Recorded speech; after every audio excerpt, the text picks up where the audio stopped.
I want to share with you my entire physical TBR. I think I have around 80 books here. Starting off with my ancient classics, I have Meditaciones de Marco Aurelio. I've read some of his meditations, I just haven't read it back to back. The Odyssey by Homer, again I've read some parts of the Odyssey, but since there's a movie coming out in 2026, although I'm really keen to watch the movie because I've loved pretty much every single Christopher Nolan movie that I've watched. The other one is Sappho, Come Close. This is actually not a finished collection. She only has one finished collection that I don't actually remember the name right now. This is just segments and collections. And the last one I have is The Last Days of Socrates by Plato.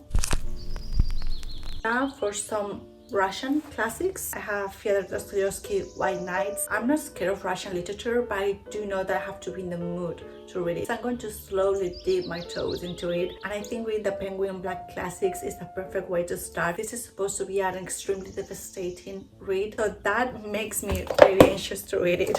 Then I have the one and only Anna Karenina by Leo Tolstoy. Then moving on to my Jane Austen collection, I have Northanger Abbey, Persuasion, Emma, and Sense and Sensibility. I'm still missing one other book from this collection. I think it's Mansfield Park. I've actually reread Pride and Prejudice this year, so I'm not putting it on this collection. Also, I really want to read Lady Susan because everyone talks so highly of Lady Susan, which I think is an unfinished story. Just imagine reading a story written by an angsty teenager from the Regency period.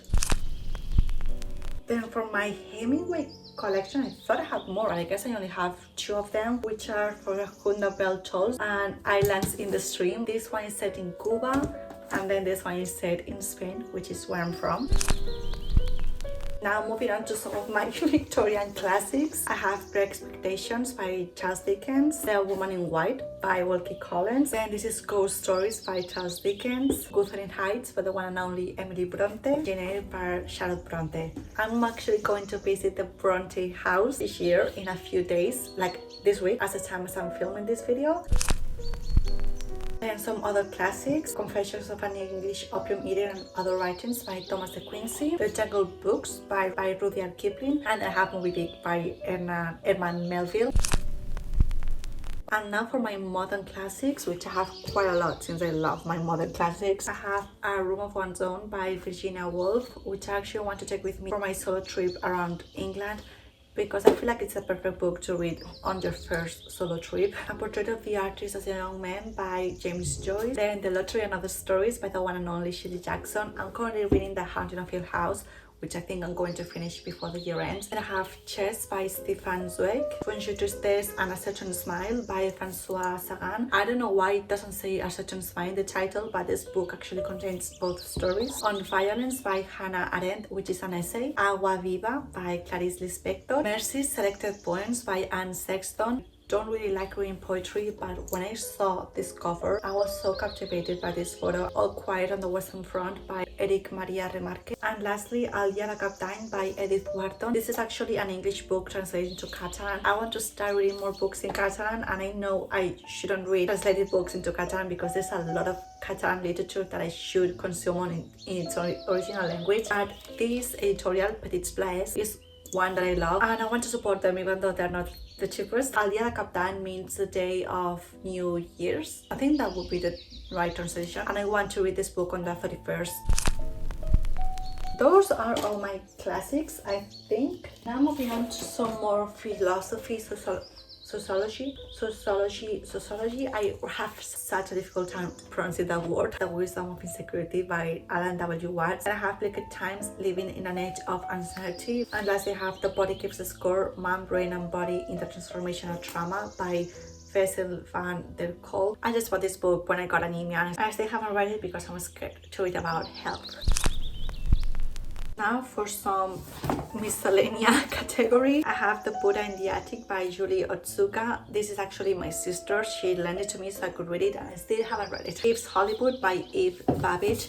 I bought this book at the same time that I bought The White Album by Joan Didion. I did not like that book. I actually sold it. So I've been putting out reading this book because everyone compares Joan Didion to Eve Babbage. Then I have the one and only The Luminaries by Eleanor Catton. This has been on my TBR for 7 years. This is the year I'm going to read it, otherwise I'm going to sell it or donate it because I cannot keep looking at this book on my TBR. Then I have Letters to Theo by Vincent van Gogh. De Irlanda, Un viaje por la Isla Esmeralda by Javier Reverte. This is a travel book about Ireland, which is one of my favorite countries. The 13th Tale by Diane Setterfield. This is supposed to be a dark academia book. The Hobbit by J.R.R. Tolkien. I've read this book, but I want to reread it because I want to read the entire series, like from the very beginning to the last books with all the kind of spin-offs and all of that. That's a very big commitment, so I don't know when I'm going to do that, but that's on my mind. The Familiar by Lee Bardugo. I haven't heard the best reviews about this book, sadly. Te Recito un Gato by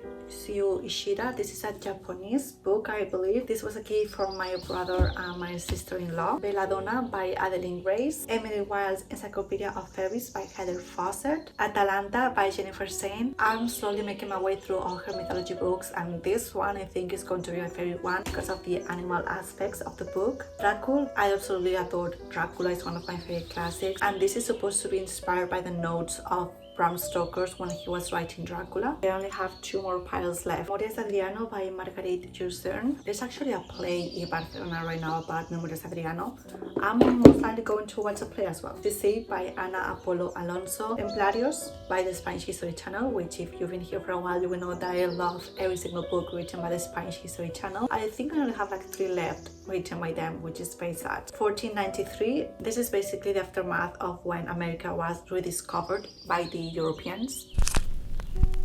And now moving on to my witchy mythology pile, which is the last one. I'm extremely aware this is very dark. The light is going away. I should probably, it's going to start raining very soon, but that means I have no light because my window is extremely small, sadly. Mythology by Edith Hamilton. A History of Witchcraft, Sorcerers, Heretics and Pagans. The Penguin Book of Witches by Penguin Classics. Reading about witchcraft is one of my favorite topics. The more I read, the more I start to differentiate the type of books I like about witchcraft, because some of them are very surface level because there's so much depth into witchcraft. Then I have a Catalan book which is La Esencia del Mite, 12 figuras femeninas de la Antiguitat Clásica by Mireia Rossi. Oh, I have some photo booth. This is actually so sweet. I don't know why I took this. Oh, I took them the 17th of November of 2024. And lastly, I have Almanaque de la Bruja Tradicional, Rituales, Magia y Folclore a lo largo del año. I bought this in Euskal Herria, in Elizondo, El Valle del Baztán. This book has all year-round spells and witchy recipes that you should do